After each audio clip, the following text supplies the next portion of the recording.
Assalamualaikum warahmatullahi wabarakatuh. Saya Sahla Najma Safira dari Fakultas Ilmu Hukum Universitas Widya Kencana semester 3A. Pada kali ini saya akan mereview kembali materi hukum pidana lanjutan yang telah disampaikan oleh Profesor Dr. Hajah Heni Nuraini SH MH bab ke-1 mengenai percobaan atau pohing.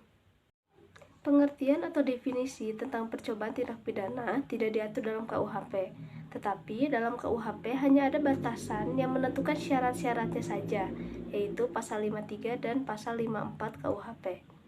Berdasarkan kedua pasal tersebut, maka yang dapat dikenakan sanksi pidana untuk tindak pidana percobaan adalah hanya untuk tindak pidana yang berupa kejahatan yang diatur dalam buku 2 KUHP saja.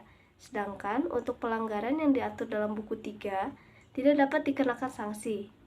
Selain itu, berdasarkan kedua pasal tersebut, maka yang dimaksud dengan percobaan adalah suatu perbuatan yang dilakukan seseorang dengan niat yang jahat dan niat itu sudah mulai dilaksanakan, tetapi perbuatannya belum selesai. Dan tidak selesai perbuatan tersebut bukan karena kehendak atau dari diri pelaku. Ada dua sifat percobaan. Yang pertama, sebagai dasar atau alasan memperluas dapat dipidananya orang, yaitu apabila seseorang dapat dikenakan sanksi pidana apabila sudah memenuhi unsur pasal 53, walaupun tidak memenuhi unsur delik. Yang kedua, sebagai dasar atau alasan memperluas dapat dipidananya perbuatan, yaitu bahwa tindak pidana percobaan merupakan satu tindak pidana yang bulat dan lengkap. Dasar patut dipidananya percobaan. Terdapat dua teori dalam hal ini. Yang pertama, teori subjektif, yaitu dasar patut dipidananya percobaan terletak pada sikap batin atau watak yang berbahaya dari pelaku.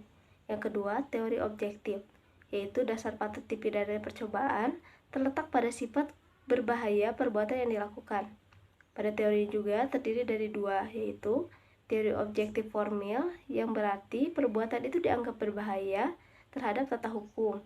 Dan yang kedua, teori objektif material, yaitu menganggap perbuatan itu dianggap berbahaya terhadap kepentingan atau benda hukum. Unsur-unsur percobaan, yang pertama yaitu adanya niat, yang kedua adanya permulaan pelaksanaan, dan yang ketiga pelaksanaan tidak selesai bukan karena kehendak sendiri. Pemidanaan terhadap percobaan, yang pertama yaitu percobaan terhadap kejahatan, diatur dalam pasal 53 ayat 2 KUHP, yaitu maksimum pidana yang dijatuhkan dikurangi sepertiga. Yang kedua, sedangkan menurut pasal 53 ayat 3 KUHP, untuk ancaman pidana mati atau seumur hidup, maka maksimum pidana untuk percobaan yaitu 15 tahun. Adapun percobaan terhadap pelanggaran menurut pasal 54 tidak dapat dipidana.